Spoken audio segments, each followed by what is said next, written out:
Hello everyone. I want us to spend a little bit of time talking about why ethics. You may be wondering as a student, why do I need to take such a course? I mean, I'm a good and honest person and I don't intend to harm anybody that I work with.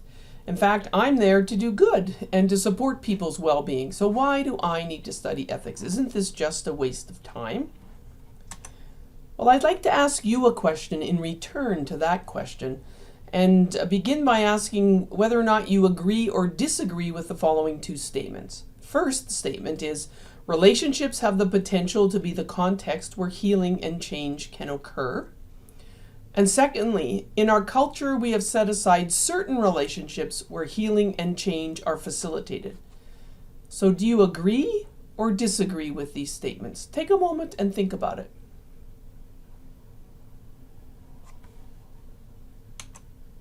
If you agree with the statement, then which relationships in our culture would you identify have been set aside to be contexts for healing and change?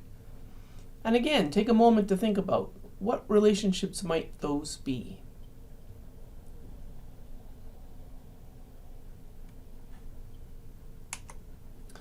So maybe some of the relationships you thought about might be between a parent and a child, or a teacher-student, a religious leader of a faith community and those members of that faith community, those in a marriage relationship, a husband and wife or a partner to partner, doctor-patient, coach-athlete, youth leader to a youth member, mentor-mentee, supervisor-supervisee, and perhaps you thought of other relationships where the expectation is that in that context of the relationship, healing and change could be possible.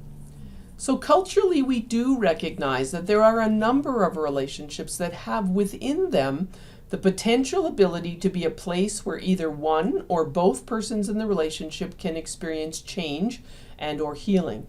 While these relationships do not guarantee healing and change, there does lay within these relationships the potential for this to occur.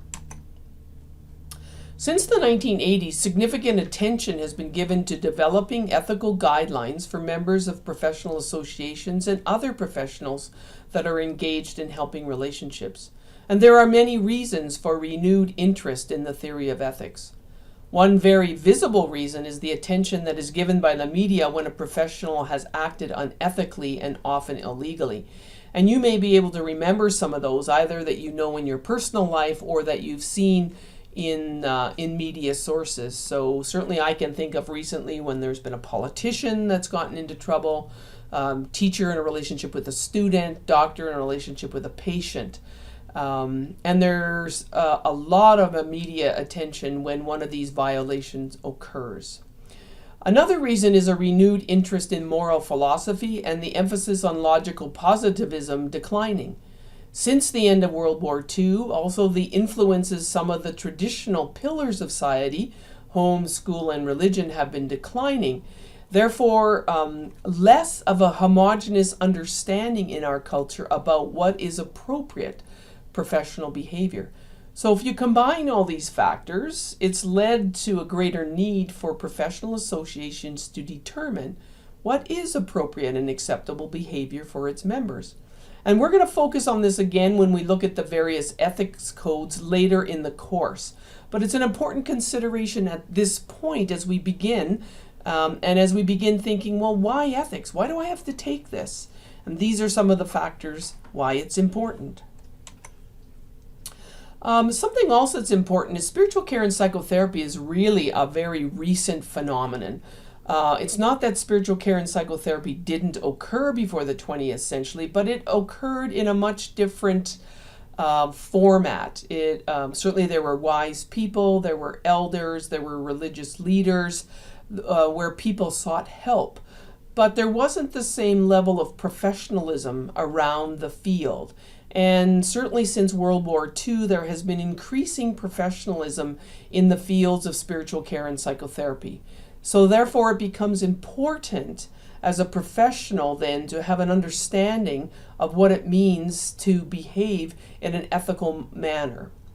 As a professional, we claim to have knowledge, specific education, and skills that may or may not be shared by the non-professional.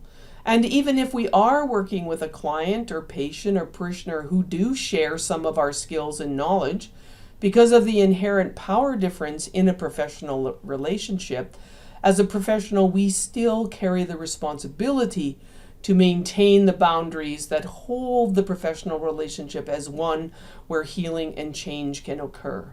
So it is insufficient for the professional to simply claim these things within the helping relationship. Rather, what is professed must also be believed by the public.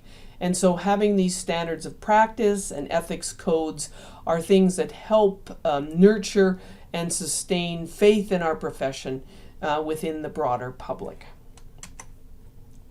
So why ethics? Ethics informs the practice of spiritual care and psychotherapy in order to maintain these relationships as context for healing and change.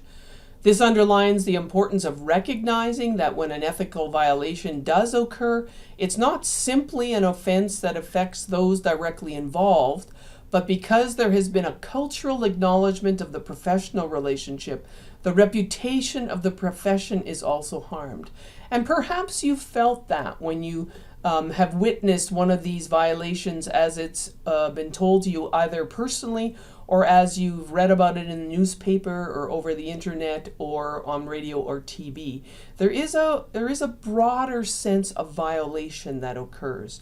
So therefore it's vital that as professionals we have a clear understanding of professional ethics.